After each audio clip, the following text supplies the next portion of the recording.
It has been 1 month since I've switched from NVIDIA to AMD, and I'm going to give you updates and what I've done in this past month. First off, I turned off 0 RPM mode, and that resulted in much better temps for my GPU, especially on idle. After that, people that commented on the last video told me that the reason the overclock kept defaulting after I restarted is because of Windows Fast Boot. I turned that off and it fixed it. Also, after trying to overclock, it caused Hogwarts Legacy to crash, so I defaulted the overclock and it didn't crash again. After figuring out from commenters that the reason the overclock in Adrenalin is unstable is because the GPU model already has an overclock. So some GPU models don't have an overclock, and so then you might be able to overclock it from Adrenalin. With the graphics card, I got to choose 2 of 4 games for free. That was with any 7700 XT or 7800 XT. I think that deal is expired now, so sorry about that. They do them pretty often though. I got to choose 2 of 4 games, and I chose Avatar, Frontiers of Pandora, and Lies of P. I have played Avatar, it's absolutely gorgeous, and I'm just getting started into it, but it does have a good story. I would recommend it. Maybe not at $70 or so, and Lies of P I have not tried yet. Don't have an opinion on it. There has been one driver update in the month I've had this graphics card, and it was on the 23rd of August. At one point, I started using fluid motion frames, which is basically FSR 3 frame generation, I think is what it's called. But they have a special name for it. The one in Adrenalin it's in Adrenalin and it's hardware based. I believe there's also actually frame generation in games like now Cyberpunk, where you can change it in the settings. So just like DLSS 3. And this really made the gaming experience enjoyable in some games. Other games like high FPS games, it causes too much latency, so I wouldn't recommend it. Using the in-game overlay is actually really handy to change specific things in the game and turn off features like fluid motion frames. You can just press a hotkey, it brings up basically Adrenalin over your game, defaults to going to the game customization, so you can turn things down, like turn off fluid motion frames and do other things like that, and it's very handy. The performance overlay is also nice, but it's really lacking in comparison to NVIDIA because you can't customize it.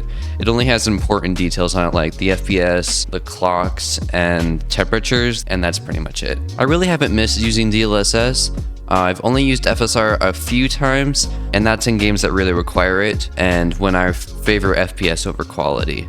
Honestly, I think Intel XeSS is the best.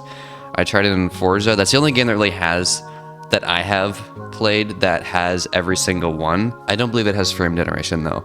But XeSS is definitely my favorite personally, and FSR just, yeah, I definitely agree with people that it doesn't look the best. But I mean, realistically, if you aren't paying attention, and I tend to turn the sharpness a little bit higher, and it makes it a little bit better. But I mean, when you want the extra FPS, you can use it, it's good.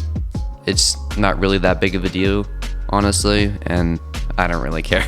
Some games I can use native resolution and it looks amazing, but in more demanding and newer games, it definitely takes a performance hit and requires like FSR and any resolution scaling. In a lot of games, I just use like TAA. It works good and it looks way crisper than using any like DLSS or FSR, and you get more performance than using native resolution.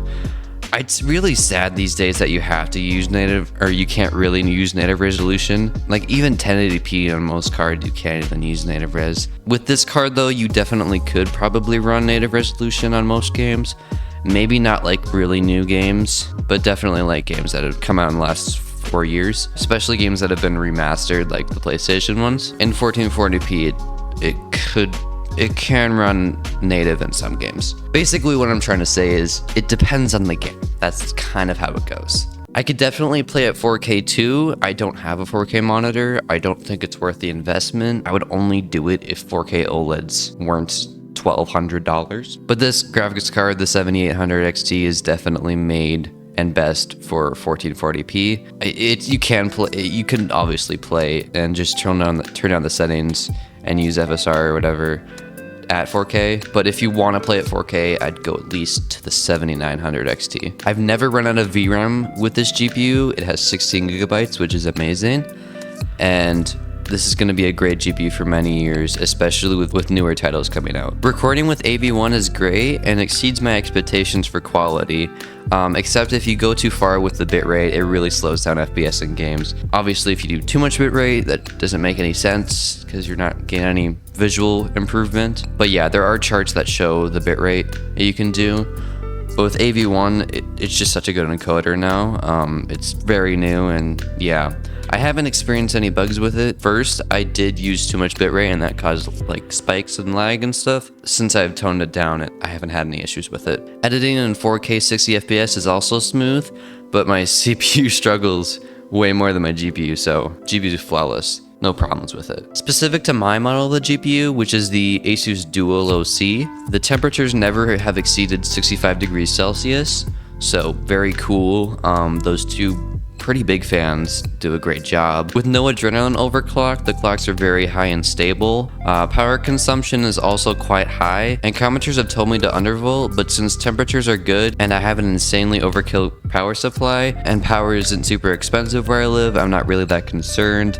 I mean, I realistically probably should do an undervolt just to not degrade my GPU as fast, but I mean, temperatures are fine, so.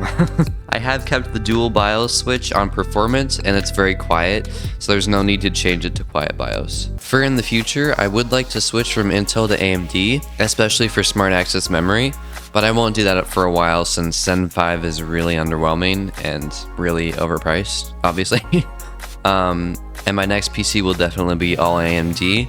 I may build with high-end parts, I don't know. We'll have to wait to see what they release. For now, there's nothing that I need to change with my PC. That's pretty much it for this video. I hope you enjoyed and found this very informative. Since in the first video, I only filmed it after 7 days. Wasn't really showing a lot, didn't really have a lot of experience with it, and I didn't naturally have any of these things from this video a month later. But yeah, that's pretty much it for this video. Consider subscribing if you haven't already, and I'll see you in the next video.